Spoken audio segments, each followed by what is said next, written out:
Boa tarde, 1h30. O seu Gabriel Rota hoje foi Caxias, né? Com o horário. Boa tarde a você que acompanha a TV Gazeta, afiliada à Record TV aqui no Acre. O Laércio tá ligeiro aí, já colocou as formas como você pode acompanhar o Gazeta Entrevista. E o último quadrinho ali, ó, do lado direito do seu vídeo, tem o telefone, o WhatsApp, você pode fazer a sua pergunta, ajudar aqui na condução do programa. Você também participa dessa construção de conteúdo, né? Essa é uma expressão que se popularizou com o advento da internet, mas não é mentirosa não, é verdadeira. O telespectador hoje, ele também quer interferir na programação, ele quer interferir na condução dos programas. Isso não tinha antes, não é? Ficava a figura do jornalista, do apresentador, como se fosse a figura que tinha toda a verdade do mundo, né? Ou toda a mentira do mundo também. Mas o fato é que as coisas mudaram, não é bem assim.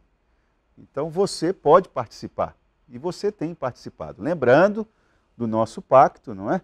O nosso pacto diz o quê? De que a sua crítica, por mais forte que ela seja, ela não lhe autoriza a ofensa. Se você respeitar esse princípio, você pode falar o que você quiser. E hoje, o assunto vai ser basicamente saúde coletiva. Por quê? Porque eu tenho aqui a informação da produção, né? 15% dos adolescentes de 12 a 17 anos tomaram o reforço da vacina contra a Covid-19 no Acre. 15%? Isso deveria nos assustar, imagino eu.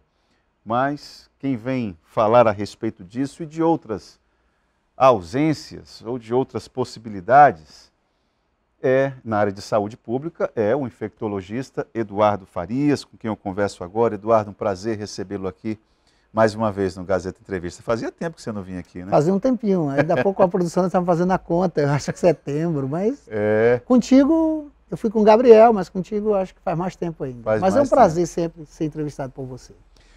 Eduardo, queria que você avaliasse a cena no que se refere à Covid-19. De uma maneira bem geralzona, nós temos a primeira e a segunda dose, uma situação não ideal, mas um pouco mais adequada, mas as doses de reforço ainda estamos pelejando. E aqui em Rio Branco, tem muita gente ainda que não tomou nem a primeira ainda, né? Verdade. Eu começaria, Itaú, não te corrigindo, porque você não tem a obrigação de saber essas coisas, mas atualizando o dado. Nós consideramos agora o esquema vacinal com 3 doses. 3 doses? 3 doses. Então, na verdade, a terceira dose, ela não é a tal dose de reforço. Ela é parte do esquema. Porque a gente foi aprendendo e foi vendo que essa... Isso é uma novidade para mim. Que essa vacinação, ela tem o pico e depois ela cai, a imunidade. Né? Então, você precisava dar a segunda dose. E agora ela precisa da terceira. Então, assim, você tem um esquema vacinal. A completo. Base de proteção, ela precisa... 3 doses. 3 doses. Então, quem tem 2 doses, tem certa proteção. Mas o esquema vacinal são 3 doses. E a 4ª dose hoje é que é a dose de reforço. Entendeu? A 4ª dose. E, portanto, quem tem 2 doses não está vacinado. Tem 2 doses de vacina, mas não está com o esquema vacinal completo. Isso é muito importante esse dado, que é para as pessoas saírem um pouco dessa zona de conforto, que acham porque tomaram 2 doses, já estão protegidos. Não. O esquema hoje a gente considera com 3 doses. E considera a 4ª dose como uma dose de reforço. E também a ideia do mix de vacina. O ideal é que você tome mix de vacina. O que é isso? Você toma um tipo de vacina nas 2 primeiras doses e uma vacina de fabricação diferenciada na terceira dose. Tipo, Coronavac, tomou as 2, a terceira faz a AstraZeneca, ou vice-versa. Ou faz a Pfizer, ele faz uma Coronavac como terceira. Olha, sem querer você acabou respondendo aqui o Leonardo de Senador Guiomar. Pergunta para o entrevistado se a pessoa tomou 2 doses, se protege contra o coronavírus. E aquele que já pegou, se pegar de novo, corre risco de morte? Não, porque ela vai criando também uma imunidade natural. Então, quando você tem uma doença mesmo você estar vacinado e contrai uma doença que, via de regra, é uma doença mais branda, mais leve, que essa é a ideia da vacina, não é impedir que você pegue a doença, mas sim que você tenha as formas graves da doença, você vai ganhando reforço imunológico natural. Então, ela impede que nós tenhamos as formas graves. As formas graves. Certo. Quer dizer, quando se anunciou a vacina, ela nunca foi de proteção de 100%. As melhores vacinas chegavam a 50%, 60%. Agora, todas elas apontavam para uma melhora da forma da doença, ou seja, você tem doença mais branda. E a gente vê isso na prática, Itaã, hoje. Vocês descobriram muito isso aqui, aquela epidemia de 2021, ali em abril, maio, junho de 2021, foi algo terrível. Foi quando nós tivemos que transferir doente de fora do ar, porque não tinha mais vaga em nada. A Unimed teve que fechar só para cooperar, só para quem era associado à Unimed, porque não tinha mais. O Inter não tinha mais vaga, Santa Juliana lotado, todo mundo, os consultórios, o meu lotado, e de todo mundo que lidava ali com a doença. Ou seja, foi explosivo e saturou todo o sistema de saúde. Por quê? Porque nós não tínhamos vacina ali, entendeu? Quando você tem a terceira onda, ou quarta onda, você já tem ela mais branda. E essa agora é muito tranquilo. Você tem problemas em quem não tem um esquema vacinal completo ou não tem nenhuma dose. Você tem problema nos extremos de idade, que são também realmente casos que requerem um maior cuidado, e naqueles chamados portadores de comorbidade. Quem tem doenças cardíacas, quem tem doenças renais crônicas, quem tem pneumopatias crônicas, quem é imunodeprimido, ou seja, numa faixa muito menor de problemas. Então, mostra que a vacina de fato tem um impacto na história da doença, tem um impacto na gravidade da doença. Ô, Eduardo, é tranquilo, vou lhe dizer uma coisa, mas eu peguei 2 vezes essa danada, e essa segunda vez que eu peguei, eu pensei que a minha cabeça fosse explodir, parceiro. Tamanha dor. Uhum. Alguma bagunça deve ter feito aqui, né? Mais do que o normal. Mas é bem melhor do que as síndromes respiratórias agudas graves, que requeria uma internação e tudo. Sem dúvida, tem pessoas que têm uma fraqueza maior, às vezes refere lapsos de memória recente, então ele vai na cozinha pegar um garfo, chega lá, não sabe o que foi fazer, entendeu? Então isso você tem um pouco, mas eu estou falando aqui da gravidade, quer dizer, claro. Risco de vida da tragédia que nós vivemos naquela segunda onda. Agora, ter na nossa comunidade pessoas que não tomaram nem a primeira é uma postura política, né? Claro, certamente é uma postura política, é uma decisão pessoal e política, mas que chega até beira a afronta, né? Sem dúvida. Agora, é como a gente está falando, isso não é uma coisa gratuita, isso não é uma coisa aleatória, isso é uma coisa programada. Quer dizer, houve uma decisão, inclusive governamental, de quem dirigia o país, de fazer uma forte propaganda de vacina, que já era um movimento mundial, a gente já via isso de bordas, né? Mundial, é verdade. Mas no Brasil, isso entrou muito forte no governo Bolsonaro. E isso traz prejuízo, infelizmente. Aqui eu não estou... Claro que pouca gente vai dizer, não, o cara está politizando. Não, mas a gente precisa dizer, porque isso teve impacto. Na hora que uma autoridade nega a vacina, na hora que ele desdenha da vacina, na hora que ele atrapalha o bom andamento de um setor da saúde que era internacionalmente reconhecido com grande expertise, que é o PNI nosso, né? Tudo isso impacta sobre cobertura vacinal. Então, nós estamos com menos de 30% de vacina para sarampo. Sabe o que isso significa? Que nós estamos criando uma geração de crianças que, quando esse vírus entrar, vulnerável, de uma doença que tem mortalidade alta também, entendeu? Então, isso é muito grave. Paralisia infantil, que é uma coisa que deixa a pessoa para o resto da vida com sequelas, nós estamos começando a beirar também índices de cobertura vacinal muito, muito perigosos. Já entendeu? Teve um caso confirmado? Foi no Amapá?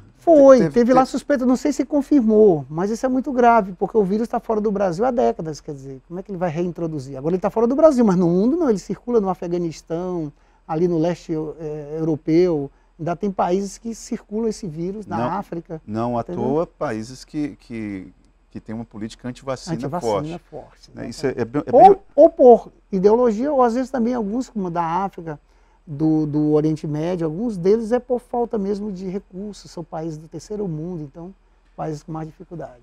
Olha aqui o que o Silva está apontando. Você estava falando aí a respeito das decisões governamentais anti-vacina, aí agora parece que isso deu uma amenizada no governo federal e isso foi afastado, nessa posição anti-vacina. No entanto, nós temos a questão da gestão. Olha só o que o Silva está dizendo aqui, ó. Itaã, não está valendo a pena a gente se deslocar de casa para ir a um ponto de vacinação, porque chegamos lá, não tem vacina. Como fica isso? Todos os dias vejo essa recomendação. A pessoa vai e não tem. E como ficamos? Principalmente quando somos da zona rural. Fica muito complicada a nossa situação. E aí, cadê a vacina? Tem uma criança de 2 anos e 11 meses. Levei a criança hoje e não tinha vacina. Isso é grave, isso não pode acontecer. Quer dizer, se tem agora por parte do governo uma nova posição, um novo posicionamento de incentivar as pessoas a tomarem a vacina, ela precisa estar acessível. Né? E às vezes então, não funciona porque não tem uma vacinadora lá no centro de saúde, lá na ponta, às vezes falta uma geladeira, às vezes falta a própria vacina.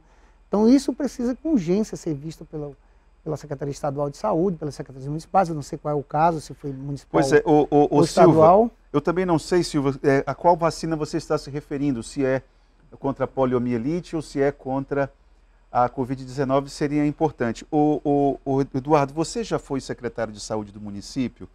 Eu queria que você falasse a respeito de um problema. Conversando com alguns moradores de Rio Branco, eles relatam o seguinte: Itaã, imposto tal, lá no Panorama, ou ali perto, ali na região ali da parte alta do São Francisco, eu vi já várias postos de saúde jogando vacina fora.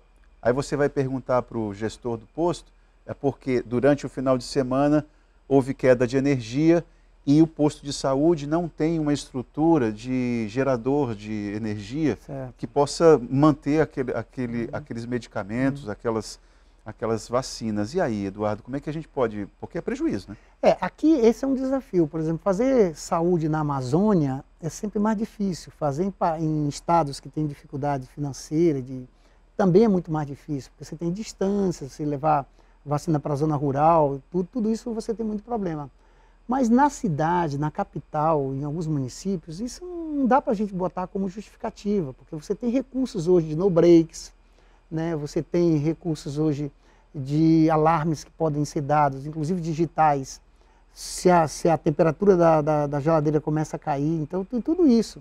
Então precisa ter gestão, precisa ter planejamento, precisa ter um olhar sobre isso, porque também então, a vacinação ela tem uma vantagem, você consegue mudar o cenário muito rapidamente, entendeu? Se você tem uma cobertura de 30%, como é o caso do sarampo, mas você fizer uma boa campanha, permitir com que as pessoas acessem essa vacina, você consegue mudar isso rapidamente, que você aumenta a sua cobertura vacinal. Então, a resposta também ela é muito rápida, basta ter decisão política de querer fazer, e as estratégias corretas.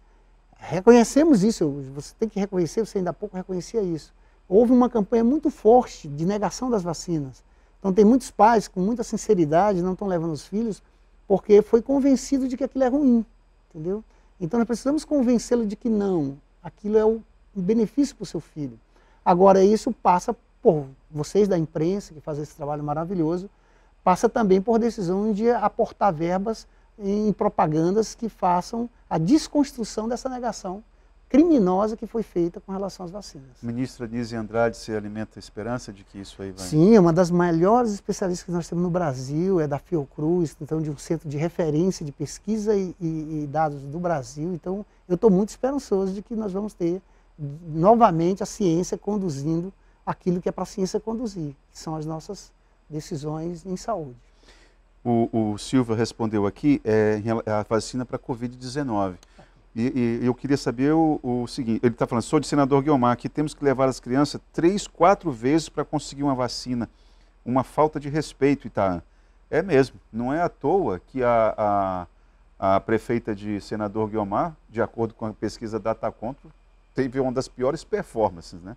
Das piores avaliações por parte dos munícipes. O Silva reforça isso aqui. Vacinação em criança. Vacinação contra a Covid-19 em criança. Também sofre desse apelo político? A negação a essa... Sim, sofre muito mais ainda. Porque veja só, como foi uma vacina, uma doença que chegou muito rapidamente, Um dos argumentos dos antivacinas era de que não, uma vacina feita tão às pressas não pode funcionar direito. Esquece que tem uma tecnologia acumulada já de vacinas. Então, o que você muda é ali o vírus. Na hora que você detecta a posição antigênica que você vai usar, a tecnologia de fabricação de vacinas hoje é conhecida. Tem muitas empresas que trabalham isso muito rapidamente. A Pfizer foi uma, inclusive com tecnologia até inovadora, que é a recombinação genética, então de vacinas muito mais seguras do que isso. Então isso criou um certo medo, e nas crianças mais ainda, porque por não ter um follow-up, um acompanhamento maior das vacinas em faixas etárias menores, por questões éticas, você na hora de fazer a pesquisa, você fez em adultos saudáveis, tal, sem comorbidade, as crianças ficaram fora do estudo. Então você tinha estudo em adultos, mas você não tinha estudos em crianças, né? Mas se presumia que também seria o mesmo comportamento, como de fato depois que os estudos começaram a apresentar resultados positivos, foram liberando. Tanto é que a Europa saiu na frente, os Estados Unidos hoje vacina crianças acima de 6 meses, quer dizer, nós aqui estamos atrasados, mas hoje a vacinação de crianças acima de 6 meses é extremamente seguras, entendeu? E lembra que nós começamos a vacinação em adultos acima de 18 anos. Depois a gente baixou para 14, 12, isso. E agora estamos em 6 meses, então que é o correto. Mas não pode faltar vacina. A gente não pode dizer que, ó, vá lá, vacine, seu filho é importante. A pessoa se convence e chega lá, como está relatado aqui pelo telespectador, não tem a vacina. Aí isso é uma atribuição da gestão, seja ela municipal, seja ela estadual, seja ela federal, e dá o descrédito de nós aqui que estamos incentivando que se faça a vacina. Eduardo, nós vamos fazer um intervalo. Eu quero conversar com você no próximo bloco, que você fale a respeito de como que a ciência ficou exposta nesse fenômeno dessa pandemia da Covid-19. Os métodos científicos, eles acabaram invadindo os botecos, as padarias, todo mundo de repente começou a falar sobre as metodologias da ciência, né, de uma maneira que é uma coisa bacana, mas tinha muito negacionismo envolvido ali, mas de qualquer maneira a ciência foi pauta. E isso eu acho que é a metade do copo cheio que a gente precisa observar. Nós vamos para o intervalo e já voltamos com Gazeta Entrevista.